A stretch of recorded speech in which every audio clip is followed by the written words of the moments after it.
యెషయా గ్రంథం 26వ అధ్యాయం 3వ వచనం. ఎవని మనస్సు నీ మీద ఆనుకొనునో వాని నీవు పూర్ణ శాంతి గలవానిగా కాపాడుదువు.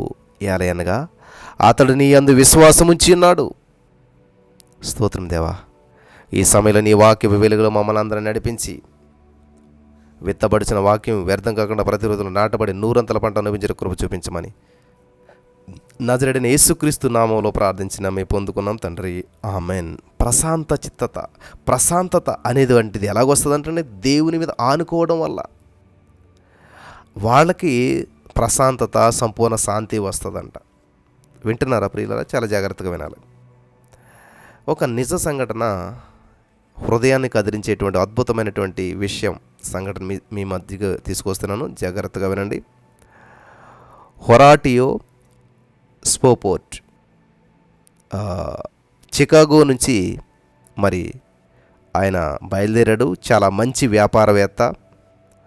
ఆయన బారిస్టర్ చదివాడు, లాయర్గా ప్రాక్టీస్ చేసేటువంటి వాడు. ఆయనకు ఒక చక్కటి భార్య ఉంది, ఆమె పేరు అన్న.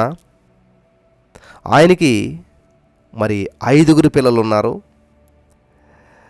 ఒకానొక రోజున ఆయన భార్య అన్నగారు 5 పిల్లలతో కలిసి సంతోషంగా జీవిస్తున్నటువంటి సమయంలో మరి కుమారునికి న్యూమోనియా సోకి మరణించాడు.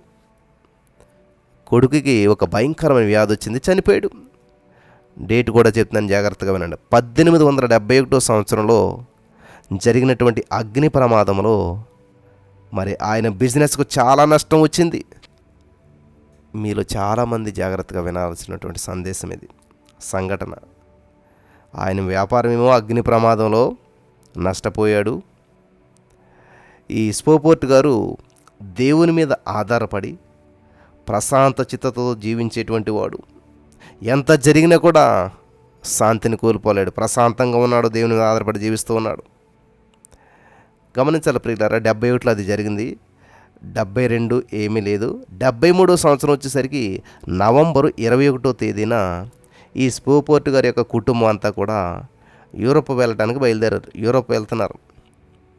కానీ ముఖ్యమైనటువంటి పని ఉంది కాబట్టి ఈ యొక్క స్పోపోర్ట్ గారు ఏం చేశారంటే కుటుంబాన్ని అంతటిని కూడా మరి ఈ యొక్క విల్లిడు హార్వే అనేటువంటి ఫ్రాన్స్ దేశానికి చెందినటువంటి ఓడను ఎక్కించాడు. ఆయన ఒక ఓడ ఎక్కించాడు.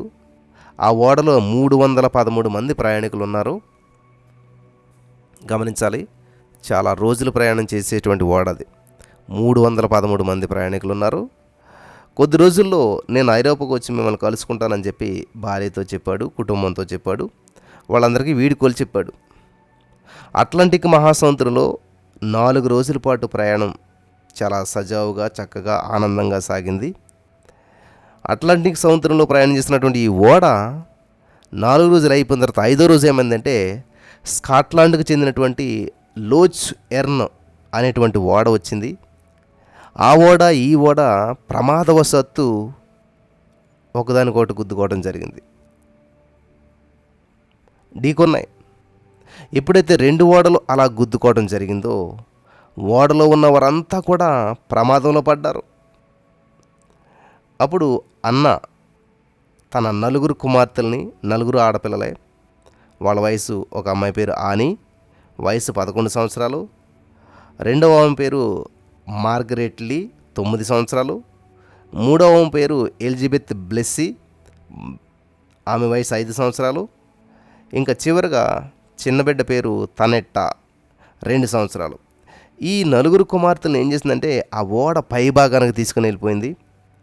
వారంతా కూడా మోకరించారు. దేవా మమ్మల్ని కాపాడుచినందుకు వందనాలని 4 ఆడబిడ్డలు కలిసి ప్రార్థన చేశారు.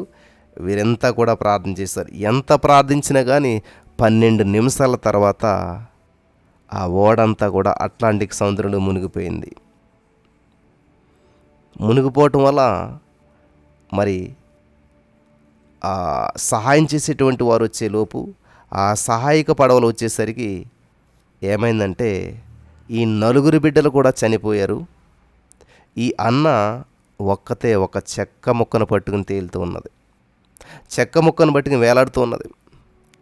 ఆమెను రక్షించి ఎలాగైతే కాపాడారు 9 రోజుల తర్వాత వేల్స్ దేశానికి ఆమెను తీసుకుని వెళ్ళారు.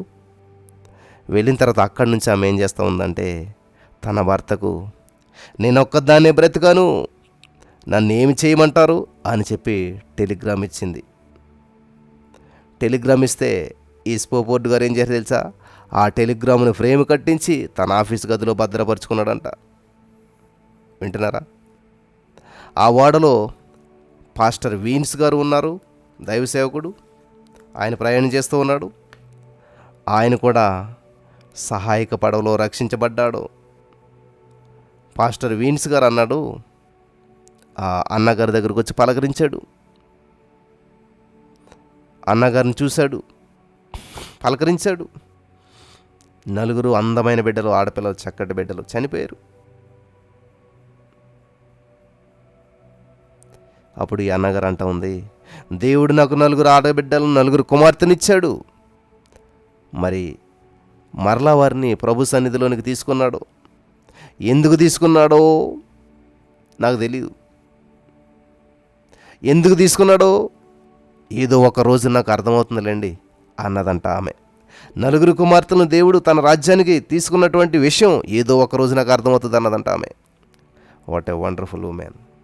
వింటున్నారా జాగ్రత్తగాను? టెలిగ్రామ్ అందిన వెంటనే ఈ స్పోపోర్ట్ గారు వాడెక్కి చికాగో నుంచి వేల్స్ దేశానికి వచ్చేసాడు. బయలుదేరి వచ్చాడు, భార్య దగ్గరకు వచ్చాడు. బయలుదేరిన తర్వాత 4 రోజులు గడిచిన తర్వాత ఆ స్పోపోర్ట్ గారు ప్రయాణిస్తున్నటువంటి ఓడ కెప్టెన్ ఏమంటున్నాడు తెలుసా? హలో స్పోపోర్ట్ గారు, ఇలా రండి, విల్లుడు హార్వే ఓడ మునిగిపోయింది ఇక్కడే.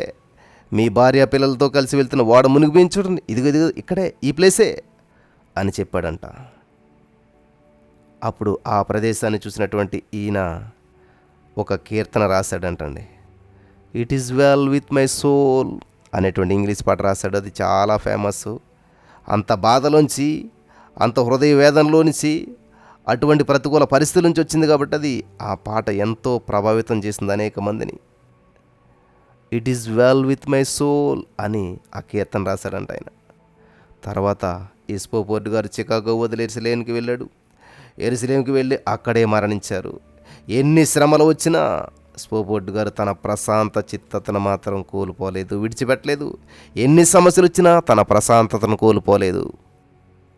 మట్టి కుండ ఎండలో ఎండితే మట్టి కుండగానే ఉంటుంది అది. అదే మట్టి కుండను వేడి కొలుములో వేడి చేసినట్లయితే, మంటలో మండించినట్లయితే ఆ మట్టి కుండ కాస్త కాలిస్తే ఏమవుతుందో తెలుసా? విలువైనటువంటి పింగాణిగా మారుతుంది. హల్లెలూయా, దేవునికి స్తోత్రం కలుగును గాక. దేనిని గురించి చింతించొద్దు, కానీ ప్రతి విషయంలో ప్రార్థన విజ్ఞాపనల చేత కృతజ్ఞతాపూర్వకంగా మీ విన్నపమును దేవునికి తెలియజేయడి. అప్పుడు సమస్త జ్ఞానమునకు మించిన దేవుని సమాధానం యేసుక్రీస్తు వల్ల మీ హృదయాలకు, మీ తలంపులకు కావలి ఉండును అన్నటువంటి వాక్యం ప్రకారం మరి అంత వ్యాపారం నష్టపోయినా, కన్న కొడుకు చనిపోయినా, కన్న బిడ్డలు 4 ఒకేసారి చనిపోయినా, ఎంత పోయినా కూడా దేవుని స్తుతించాడు. అటువంటి బాధ నుంచి కూడా ఒక చక్కటి పాటను రాసి ప్రపంచానికి అందించాడు. ఈ రోజున ఈ యొక్క సంఘటన విన్నట్టు నా ప్రియమైనటువంటి సహోదరి, మీ జీవితంలో అంతా నష్టమే, అంతా కష్టమే, అంతా ఇబ్బందే జరుగుతుంది, దేవుడు నన్ను పట్టించుకోవట్లేదని నువ్వు అనుకుంటున్నావా? మరి ఈ సంఘటన తర్వాత నీ యొక్క ఆలోచన విధానం ఎలా ఉన్నది? ఇంత నష్టపోయినటువంటి ఆయన సమాధానాన్ని కోల్పోలేదంట. ఇంత నష్టపోయినటువంటి ఆయన దేవుని దూషించలేదంట. ఇంత నష్టపోయిన ఆయన ఒక ప్రశ్న కూడా దేవుని వేయలేదంట. భార్య కానీ భర్త కానీ. మరి వీరి పక్కన మన జీవితాలు ఎలా ఉన్నాయి? వీరి జీవితంలో జరిగినటువంటి సంఘటనలు బట్టి మన యొక్క ఆలోచన విధానం ఎలా ఉంది? ఒక్కసారి మనం పరిశీలన చేసుకుందామా? పరిశుద్ధాత్మ దేవుడు మీకు అందరికీ వెలిగింపునిచ్చి ఈ యొక్క అద్భుతమైనటువంటి సంఘటన ద్వారా మీ నిజ జీవితాల్లో గొప్ప మహిమ దేవునికి వచ్చినట్లుగా ఆయన మిమ్మల్ని బలపరిచి నడిపించినగాక. ఆమెన్.